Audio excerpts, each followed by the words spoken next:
This album has significantly changed my opinion on Nemophila.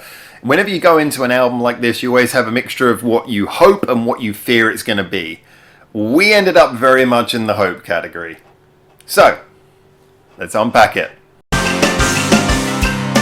Hi there and welcome back to Japan, where I have completed a track-by-track review of every single song from the Seize the Fate album from Nemophila. So many people were excited about this, and I was excited as well, but with a degree of trepidation. Now, to give you the backstory, obviously we're always honest on this channel, no kissing ass, but music is subjective. I accept that my opinion is not going to be everyone's, I just try to justify it. And, you know, I had a bit of a rocky start with Nemophila. Some of the songs I first heard, I was like, I'm okay with them, good musicianship, but I felt there was a lack of creativity, originality. There were things that I openly said I wasn't a big fan of, and I even did a video where I was talking about things I thought that maybe they could do to sort of improve their sound, and, you know, so maybe I didn't endear myself with the people who were immediately fans of them, but still, I stuck with it because of the fact that they were a band who, you know, if I don't like a band, I don't stick with them, or if I don't think they got potential, I don't stick with them because I don't want to just release videos slagging off a group. And it's just, with Nemophila, I was like, I just get the feeling there's like, so much talent. It got a singer who's so great, and I just feel like everything could eventually come together, and so I stuck with it, and the songs started getting better and more interesting. And then I dived into this and I thought, well, look, I'm gonna give the Seize the Fate album a proper track-by-track listen through like I do with a lot of our favourite bands on this channel. And, wow, I was just so surprised. So let's first of all talk about the main reason, which is the track list. And variation in the track list is where I want to start on this. Because the big point that I made was, whilst reviewing these, is just how Nemophila are a group who, I know they're capable of variation, but I kind of had an expectation for what the album was to be, and certainly from the first 3 tracks, at that point, even the first 4 tracks, I could have been lulled into thinking this was just a sort of a normal, like, hard rock album by a band who've got a little bit of a penchant for variation. You know, Seize the Fate, that's Nemophila being Nemophila straight down the line. N10, really surprised with some nice little traditional Japanese elements, but again, kind of hard rock. Zen, I would say, was probably the most straight up us just doing generally what we are, kind of. Yeah, it was probably the least creative choice on the album, but still, you know. But then as we get into, like, Back Into the Wild, rock and roll is, you know, I mentioned Back Into the Wild, it feels like they're sort of getting a bit of an 80s arena rock vibe. Rock and roll is, the distortion sort of bleeds away, and we've got a song that's going for a much more 70s rock and roll vibe. Style, I already knew that song because I'd heard and reviewed the before it came out, but Style, we're now going into this sort of new metal hip hop vibe. It's like bringing it up to the 90s, and then Waiting for You, it's like a full-on pop punk song full of joy and chanting and like happy, like pom-pom, what do they call it in America, cheerleader style moments going on in the bridge and everything. I'm like, where are we going? Then now I hear we've got a ballad, Ray of Light. They bring it back round to their core sound, and then add a nice anthemic way to sort of finish off the core songs before we have Soaring, which is an instrumental conclusion, very much in line with, you know, sort of the old school style of writing an album. You know, we've got a proper beginning and end. This album was full of variation, and it played through like an album, it played through like a journey. Notably, as I said, those 4 songs that seem to be going into a retro, sort of retro feeling, they're together in the middle of the album, I think very knowingly. You know, the album starts and ends in a way which is much more in line with what someone who is already familiar with the band would maybe expect, and more contemporary songs are pushed to those 2 sides of the album. This is written as an album, with a beginning, with an end, and most notably, the fact that Seize the Fate is not like an intro track or anything like that, whereas the album does have a conclusion outro track, technically, in that instrumental. It doesn't have an intro track. For me, the journey of this album feels like a journey of waking you up to what the band know they can be. They start with what you expect, Seize the Fate. They go on to N10, they make it a little bit different. Zen, again, they just keep you sort of nice, and then they just slowly start to vary it up and go a little bit more crazy and go, look, we're gonna be varied. We like a lot of different types of music, and we're gonna play with that. And then they bring it back round at the end with a nice conclusive final reminder that they are still that core hard rock band, and finish it with a proper conclusion. This feels like an album. It feels like a journey. It feels like the sorts of albums that you used to hear 20 odd years ago, and I get the feeling from the way they've structured this and from those sort of callback, almost homage style songs, that this is a band who clearly do have love for older music, probably have a love for listening to old albums, who wanted to make something in that vein. So yes, the variation and the journey of this album were absolutely on point. I loved that element of it. As always, I give my personal subjective favourite, maybe highlights, lowlights of the album section. So I'm going to give that. I mean, when it comes to highlights, it's kind of easy for me. I must admit, N10 comes out as my favourite song. I felt, again, it was not doing anything we haven't heard before, but the way it combined those sounds was perfect. The journey, the way it used the scream vocals in a way that was there to accent and give more power to the chorus when it came in. The chorus itself was so catchy and on point. The use of the Japanese sounds, just N10. Love that song. Brilliant song. I got a bit of love for a few of the other ones as well. I mean, Waiting for You, as I said, I had a slightly trouble feeling with it because it really felt almost like weirdly between homage and parody, because I grew up in my later teenage years with that kind of music being everywhere. But I must admit, I can't help but get a real joy every time that song comes around on the list. On top of that as well, Adabana, absolutely brilliant. Of all the singles, that's my favourite of all the singles. That was just a really good one. So some of the other ones I like, things like Style. I think Style hasn't quite carried the test of time as much as a lot of the other ones, but still, that's a really good song. Now I Hear is just beautiful. Again, I'm not sure how much that one's, because I've only started listening, only been listening to the album for a relatively short time, so I'm not sure how much longevity Now I Hear might have with me, but I do really love that song nonetheless.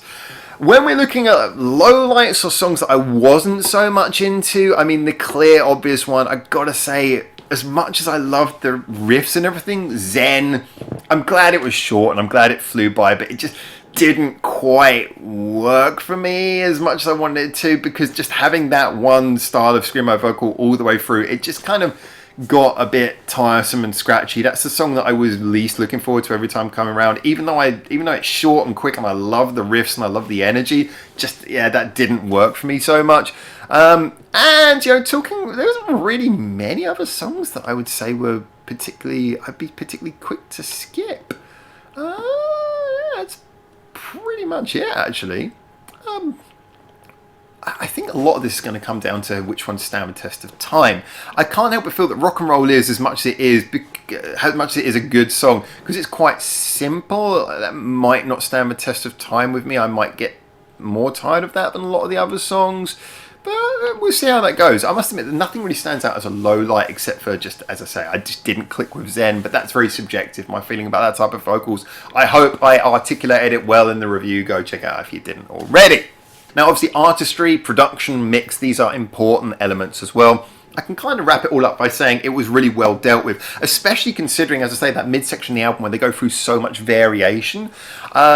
I like the fact that the album sounded consistent throughout. Everything sounded like it had this similar level of impact when it needed to. It was a nicely mastered album. But as well, the production wasn't too much. It just came in the places where it needed it to. In songs that were clearly supposed to have more production, they had it. That it wasn't just like the producer was there for slapping production everywhere just because they could. They knew which songs needed less of it. It was a very nicely aware album, and the musicianship was really great. I never doubted Nemophila's musicianship. Always said they came across really well, but they did a fantastic job here. And the lead singer, nicely, with exception to Zen, where I felt that the screaming vocal was overused, I felt that it was nice to hear she was singing for the majority of the album, but using the screaming vocals mostly for accentation when they were needed, like in songs like Style. In fact, she could probably used more of it in Style. And songs, as I mentioned, like with N10, where it was really nicely used. I felt there was a good vibe, but also when she went to a song like Now I Hear, that she backed off and she took her usual singing voice and she even took that and did that in a slightly more ballad way. I just felt the vocal work was nicely balanced through the album. Everything was really well delivered. Now, obviously, when it comes to a final conclusion, we've got to really say, okay, how does this whole album stand up? Well, I must admit that I can't help but feel that the two things that I really liked about it was, one, it felt like an album. And that's such a beautiful feeling. To sometimes you go and do these album reviews, you go track by track, and you can kind of get a bit bored because you feel like the band's just constantly trying again and again to achieve the same thing with varying levels of success, and maybe one or two songs will be different. This felt like a proper full-on album, awash with ideas, awash with things they wanted to say and do. That was one thing that I took away, was that. And the other thing is just the feeling that this is a really, really strong foothold for Nemophila to kick off from. I mean, this is a great place for them to move forwards to, and it gives me a lot of hope about the band moving forwards. Now, yes, we can say that it'd be fair to point out that there is a lot of this album is perhaps not awash with particularly original ideas. I mean, having a section in the middle of the album where you're calling back to older styles, yeah, they can't keep on doing that for the rest of their career. I mean, to me, though, it shows the right mindset, and it shows that a band who want to do something kind of... they don't want their albums to be overly predictable. They don't just want to be another hard rock band. They want to be a band who are a hard rock band but can push outside of that. Songs like N10 give me a lot of positive feeling that they are going to have creative ideas as well of their own. That was, creative ideas to move forwards rather than just always looking backwards. We're going to have to see how that develops, but certainly I think this album gives me a lot of hope, and I'm sure the development they'll make between this and whatever album comes next is going to be very much in that area of working out what they can do with all these ideas they've bounced around and so well represented on this particular album. So I feel very good about that. If I was to say something negative, I perhaps feel the problem is that for all the ideas they have, what I think perhaps is lacking is songs that really feel like singles. Adabana is a really good single. A Ray of Light just doesn't, to me, feel particularly like a single. Style is good, but it's not like super catchy. It's very impactful in the moment. Seize the Fate as well. I kind of feel like it's good, but I guess the problem is there's not enough songs as a total product. The album feels like something I'd gladly come back to listen to, but none of the songs at the moment stand out as songs where I go, yes, I want to repeat listen to that song. The sort of song that hooks you in and brings you back to listen to the album and over again. For me, this is an album not really of singles. This is an album that is an album, and there's something fantastically mature about that. But I wonder how that will fare maybe with fans who aren't so keen on listening to albums, which tends to be the way. But hey, they got a really good fan base, and I hope that just their good name, attitude, and work ethic is going to stick with them. So, as a general, my conclusion on this album is just that I enjoyed it more than I expected, and perhaps it was more to my particular style of listening than I would have expected from a contemporary band. So yeah, on that note, absolutely brilliant. Anyway, so those are my final thoughts on the Seize the Fate album by Nemophila, and I think more than anything, it's just given me a lot of hope for the future. I really can't wait to see what they do next. Just what a brilliant cheer up that was.